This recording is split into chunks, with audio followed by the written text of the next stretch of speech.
Now, if David Seymour had his way, 20 members of Parliament would have their jobs cut, as well as 7 Maori seats. It's part of a raft of changes the ACT Party leaders outlined at his party's annual conference over the weekend. And he's put his ideas into a new, smaller government bill, which will go into the members' ballot next week. In the Auckland studio now is David Seymour. Good morning. Good morning. Who do you want to appeal to by ripping off this New Zealand First policy about cutting the number of MPs and removing Maori seats? Well, if you want to get technical, ACT actually had it first in the 90s, but here's the difference. Winston Peters said this was a bottom line for him. Now he's the Deputy Prime Minister who's done nothing about it. So one group of people who might just like the fact that ACT is now going to put it on the agenda and give Winston a choice to vote for it or not, are people who voted for New Zealand First last year and are having a bit of buyer's remorse. So are you going actively after their voters? Well, I think that's one group of people who probably regret voting for Winston Peters and finding that they now have the most left-wing government in 30 years. So what portfolios then would you get rid of? Well, that's something that the Prime Minister would still have to decide. We're not, talking about major constitutional change here. OK, well, what would you do? What would you rearrange? Well, let me put it this way. Let's say you're a business person in, Hawke's Bay, and you're interested in getting your goods to market. Well, who do you turn to? Is it the Minister for Infrastructure, the Minister for Economic Development, Regional Economic Development, Transport, Associate Transport, Local Government? And how can a group of ministers like that, one of 76 portfolios that we currently have, possibly tell the bureaucracy to be accountable, responsible and efficient? Sure, you must have thought about this though. So you've got to have some that you would either amalgamate or get rid of. So what would they be? Well, there's an example. What's your top 5 to go? Well, there's an example of 6 that probably need to be one, which is infrastructure. That's the real function that you're looking at. But instead, you've got 6 different portfolios across a whole range of areas that actually are the same thing. So if you were a future Prime Minister and you knew you were only allowed 20 instead of the current 31 ministers and undersecretaries, then that's the kind of thing you'd start rationalising.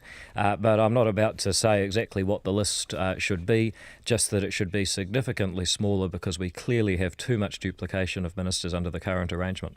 OK, because you said things like, you picked out things like ethnic minorities and women as being some of the portfolios that seem to be surplus to requirements. Would you get rid of all of those? Look, if I was the Prime Minister appointing a cabinet, absolutely. I mean, I cannot see what we have achieved for different demographics by having ethnic minorities, Pacific peoples.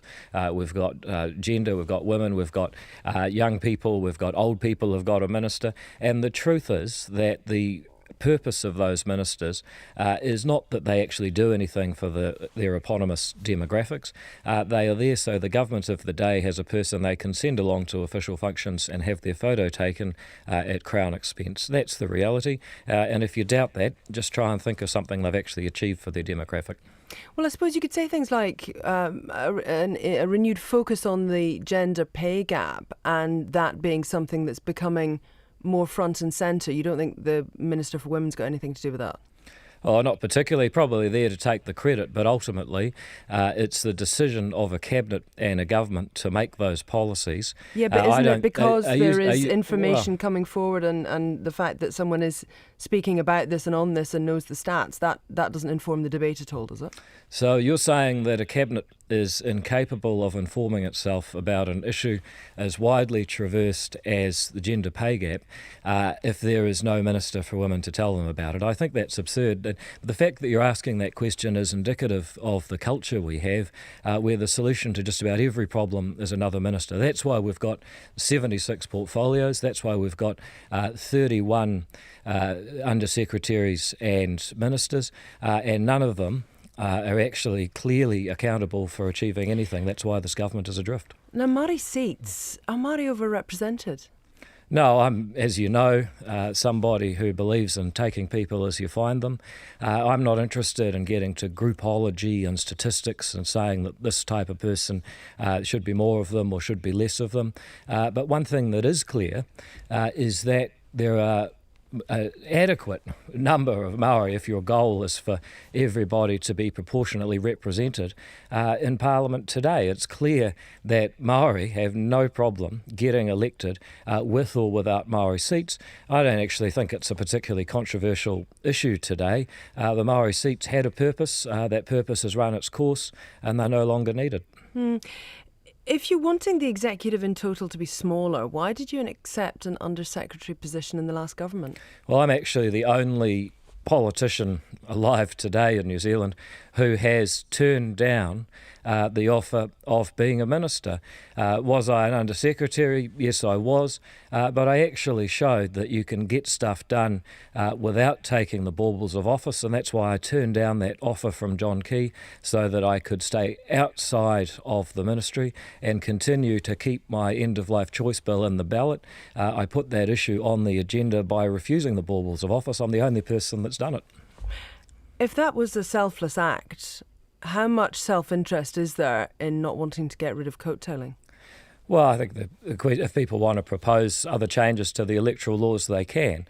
But what I'm saying today is that we have too much government, too much tax, too much regulation. Because that is the only reason that you're able to be an MP, isn't it? Well, no, that's not quite correct. Coattailing is the reason that if you were to give your party vote to ACT, we could bring in more MPs without reaching the 5% threshold. And yes, ACT does benefit from that, and it's a good reason to give your party vote to ACT. But nevertheless, I am saying today that we have too much tax, too much regulation. It is gradually strangling our economy, and drawing a line in the sand is ACT saying, here's a private member's bill. The question is, will National and New Zealand First do what they say they believe and vote for it to reduce the number of ministers and MPs? Now, in your speech, you also described Jacinda Ardern as a show prime minister. That's obviously intended as a dig towards her. Isn't there rather a hefty dose of irony there, considering you spent weeks on Dancing with the Stars? Well, I wasn't putting on a particularly great show, I have to say. The judges' scores put me bottom every week, but people seem to like it. Look, here's the difference. I'm the only politician in Parliament today who's actually written a book setting out what their policies should be, not covered at the time by Morning Report, I regret to say. Jacinda Ardern, on the other hand, says things like, I designed this policy on my friend's living room floor. And you think, isn't that lovely? And then you think, wait a minute, she's the Prime Minister. If someone like Donald Trump or George Bush, for instance, was to say that they were sitting on the floor designing policy, they'd be roundly panned. We have a government that is disastrous on the economic policy front, that is free-falling in economic confidence, and nobody seems to be prepared to say, well, hang on, maybe the person in charge of the government should be held to account for it. Just very quickly, ACT might need a rebrand, you're saying. Possible. What should the name be? Oh, the party's going through a whole process and trying to decide the classic marketing dilemma. Do you keep your name and rehabilitate it, or if you Risky feel like strategy. you're going in, exactly. And so that's why the party's having pretty fulsome discussions, which will come to a conclusion this year, and we'll be back at our annual conference at the usual time in March of 2019. David Seymour, thank you very much for your time today. He's currently ACT party leader, as yet to be renamed, perhaps, party. What do you think the party should be called? Text us 2101. Morning Report at Radio